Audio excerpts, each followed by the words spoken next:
We live in an era where the concept of privacy has changed forever. Not long ago, what you did, where you went, and who you interacted with existed mostly in the physical world, fleeting moments that vanished as soon as they passed.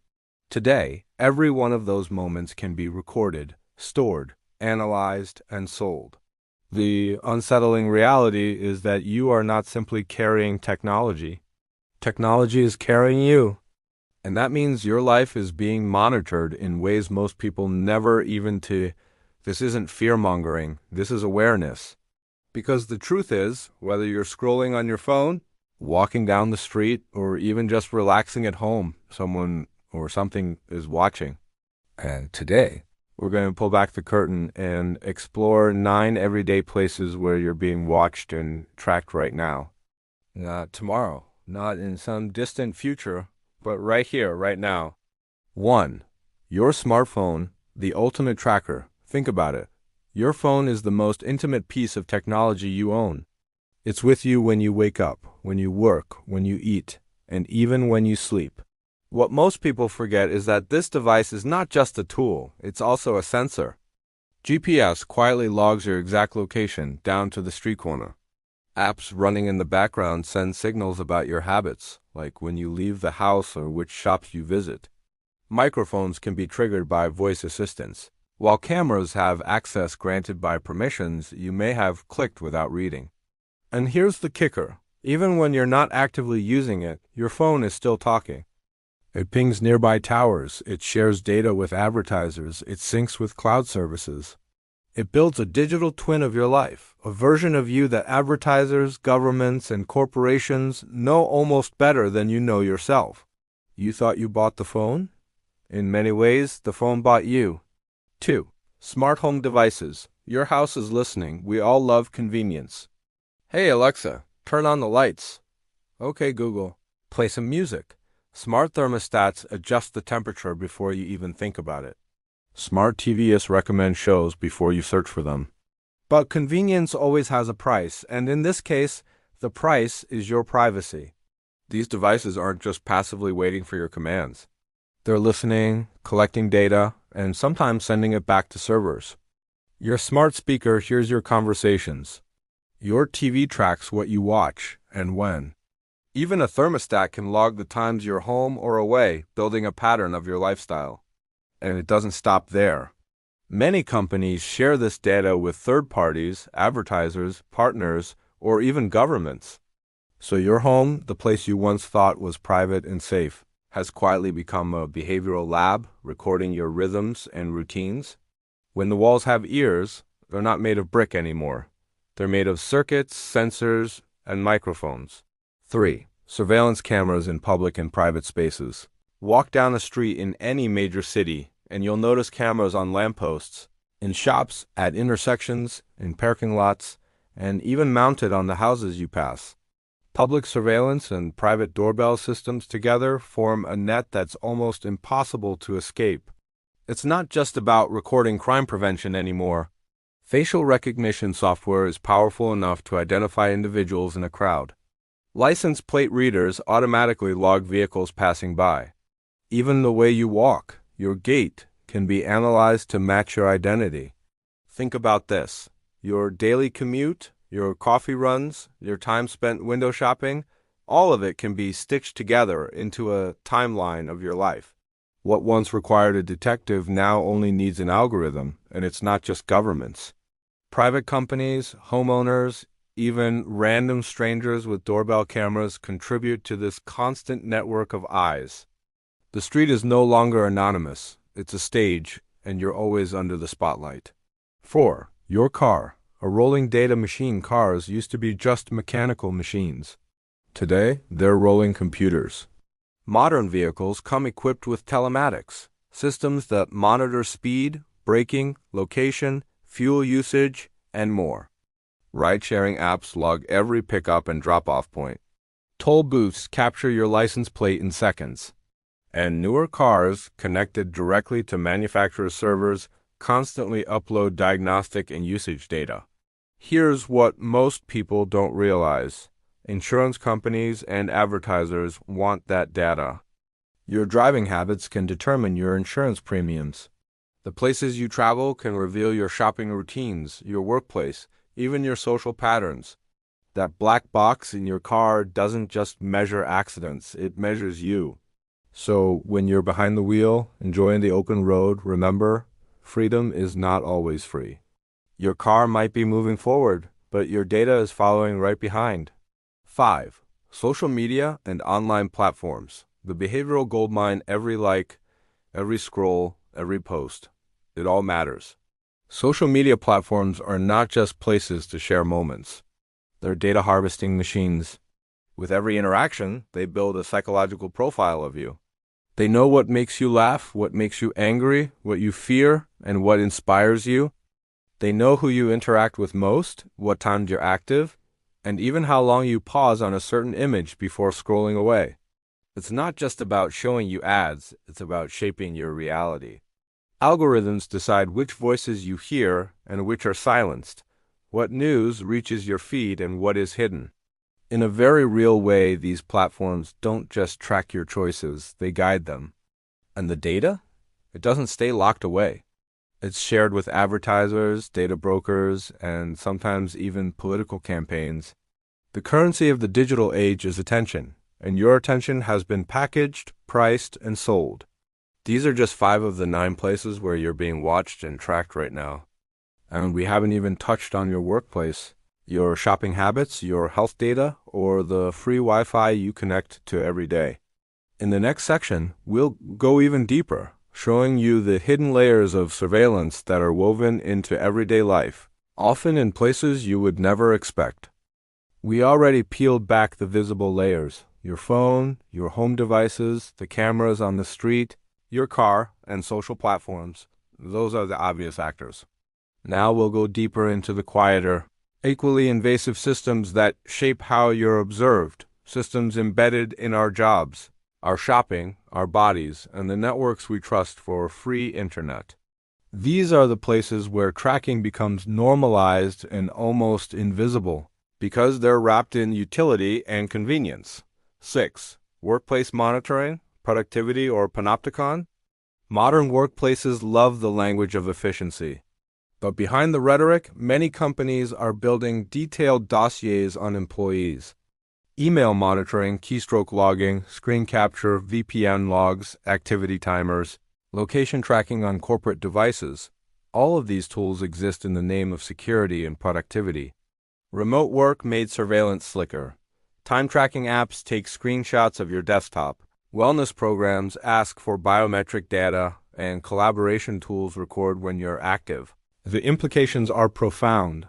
Data, once used for performance reviews, can be repurposed for layoffs, micro-penalized productivity metrics, or biased algorithmic evaluations. Your private hours can be parsed into engaged or disengaged. The modern workplace risks turning human nuance into measurable inputs, rewarding the measurable and penalizing the rest. You are more than your timestamps, but your employer's systems may not recognize that. 7. Retail, loyalty programs, and in-store tracking. Your shopping as a map shopping stopped being an anonymous exchange long ago. Loyalty cards, mobile wallets, digital receipts, in-store Wi-Fi, Bluetooth beacons, and camera analytics combine to create highly granular shopper maps. Retailers know more than what you buy. They know where you pause, which displays catch your eye, and which items you pick up and put back. They can test different prices, target coupons to influence impulse buys, and adjust inventory based on micro behaviors. Loyalty programs trade discounts for behavioral data. You may think you're getting savings. In reality, you're funding a profile that follows you across channels. That profile shapes marketing, pricing, and even how products are presented to your demographic. The store doesn't just want your money, it wants your attention, preferences, and predictability. Over time, your shopping habits become a map that others can read, predict from, and exploit. 8. Health and fitness trackers. When your body becomes a data source. Wearables and health apps promise self-knowledge, better sleep, improved heart health, conditioned runs. But they also generate intimate data sets, heart rate variability, Sleep cycles, menstrual cycles, GPS routes, calorie expenditure, and even stress markers. This is highly sensitive information. Insurers, employers, or data brokers may aggregate or purchase signals to assess risk, set premiums, or influence hiring. Privacy policies rarely feel alarming until you realize how health data can be used. A spike in stress logs could be interpreted as less reliable. Sleep irregularities could become underwriting factors, and your exercise consistency could influence targeted offers. In short, owning your health data is not the same as owning how it's used.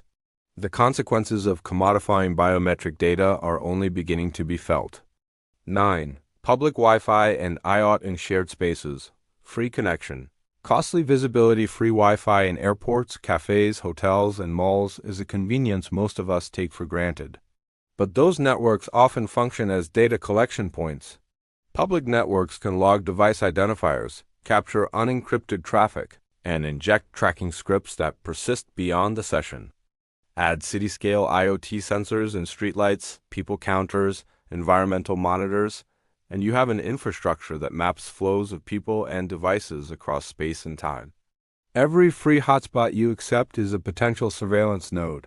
Aggregated, these nodes reconstruct movement patterns across neighborhoods, airports, and shopping districts.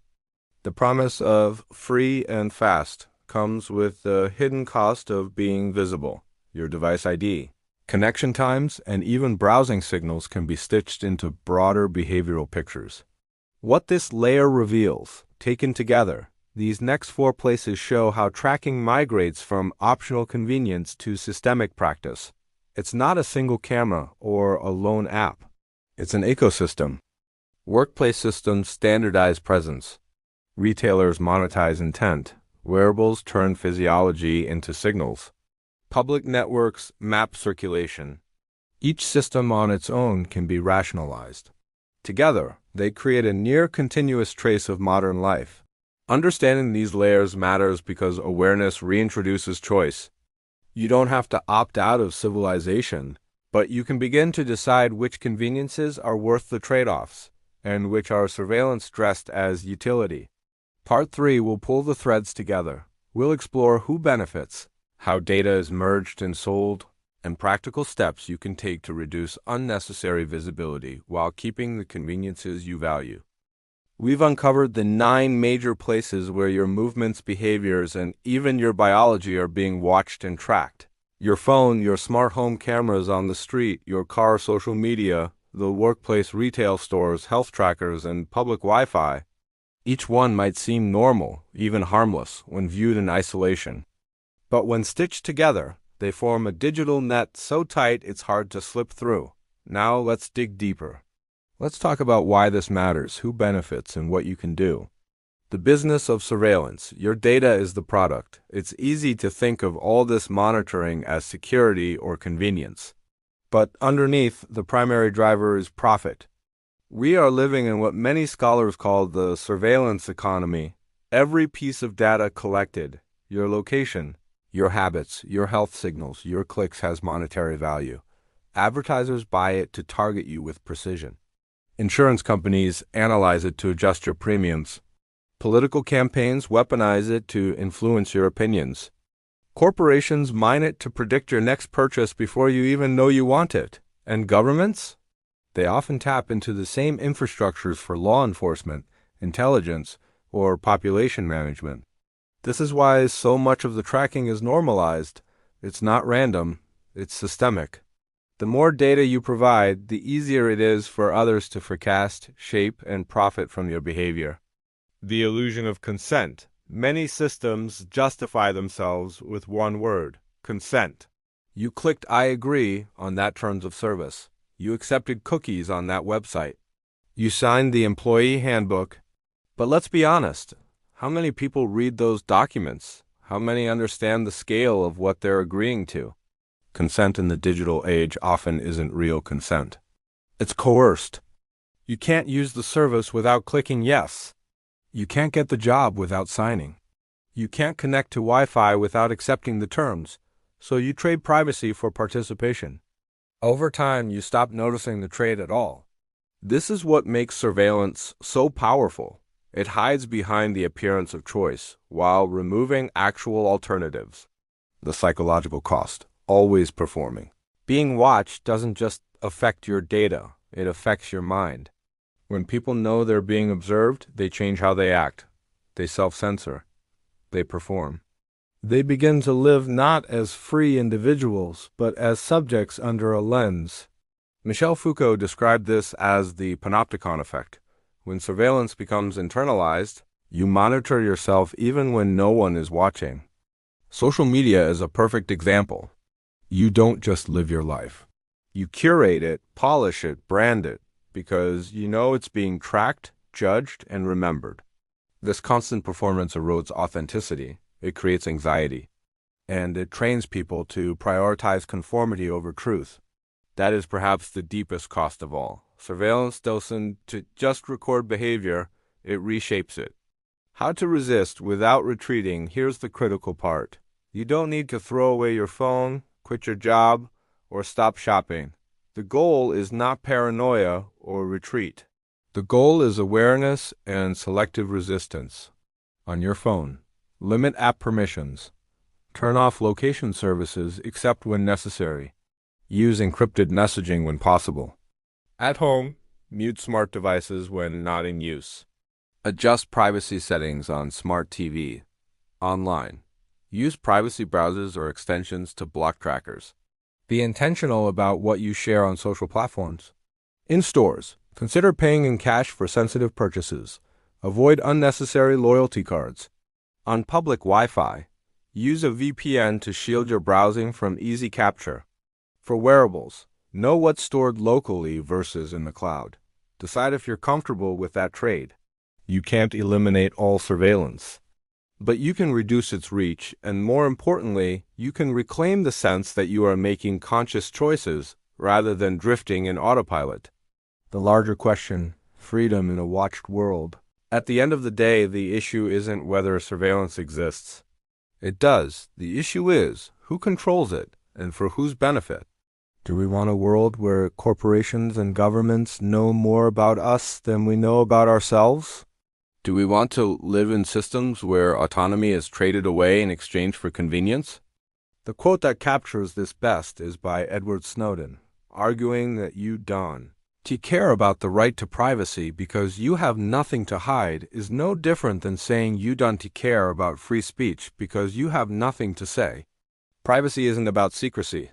It's about dignity, freedom, and agency. Surveillance may be the price of modern life, but it doesn't have to be the definition of it. By understanding where you're being watched and tracked, you take the first step toward living with awareness, with intention, and with the courage to stand tall in a world that profits from your silence.